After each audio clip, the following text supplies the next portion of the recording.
Hello everyone, and I hope you all are doing great. So our topic for today is depreciation. So what exactly is depreciation? Depreciation is the fall in value of an asset due to physical wear and tear from its usage. For example, we all know that an asset bought today is not worth the same after an year due to its usage. So, depreciation can occur due to two reasons. The first one is physical wear and tear of an asset due to its usage, which we just learned, and the second one is due to technological obsolescence. So, what does this mean? For example, you have an electronic gadget and the software it is using has become outdated. So, you clearly know that its current value is not the same when it was first bought.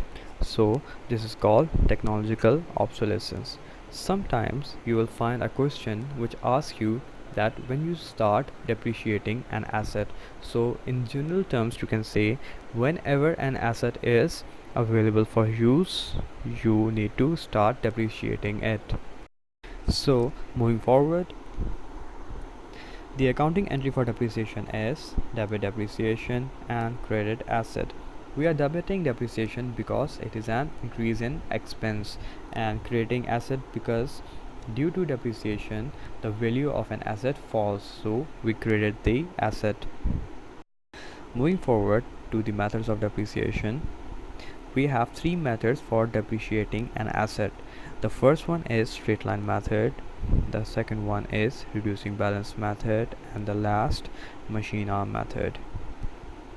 Now it depends on the consumption pattern of an asset that which method we use, or the pattern in which economic benefit from an asset is derived.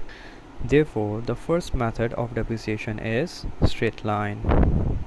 Going in detail, straight line method is often used that when you have an asset and its expected benefits are not expected to vary over its useful life. For example, we have a chair and we want to use it for over the period of 10 years. So the benefit we can derive from the chair are not going to vary over the period of 10 years. So the method to calculate depreciation through straight line method is, the formula would be cost minus residual value divided by remaining useful life. Cost can be derived from using either cost model or evaluation model. About residual value is always an estimate, which means, for example, if there is an asset A which is at the end of its useful life and it is to be sold today, so the value you can derive from selling it today is the residual value. So residual value is always an estimate which is divided by remaining useful life, which you would most probably get in your question. Note that straight line method gives us same depreciation charge over the years. For example, the cost is 5000, residual value is 1000, remaining useful life is 5, so the depreciation charge over the period of 5 years is 800. The second kind of depreciation method is reducing balance method. This method is often used when the benefits expected to be derived from an asset are expected to vary. For example, in case of machineries, we all know that their efficiency decreases over the period of their usage. So in such cases, we use the reducing balance method. So the formula would be cost minus accumulated depreciation into percentage of depreciation. This amount or percentage is given in your question. Note that unlike straight line method, the depreciation amount per year changes over the period of time, means they decrease over the period of time, unlike straight line method, in which case it is constant. Now the third kind of depreciation method is machine hour basis. This method has the same formula like straight line method, except for it uses the hour basis to depreciate an asset.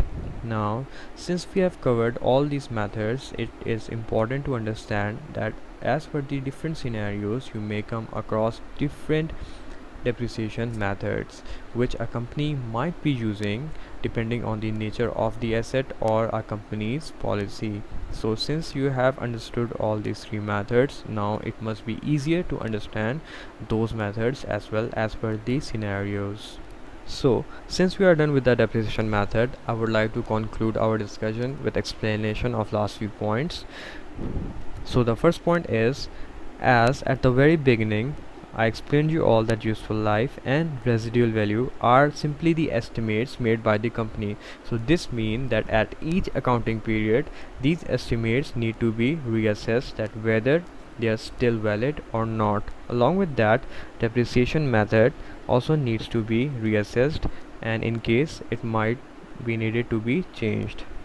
So in case if any of the above are changed, that is treated as change in accounting estimate as per IAS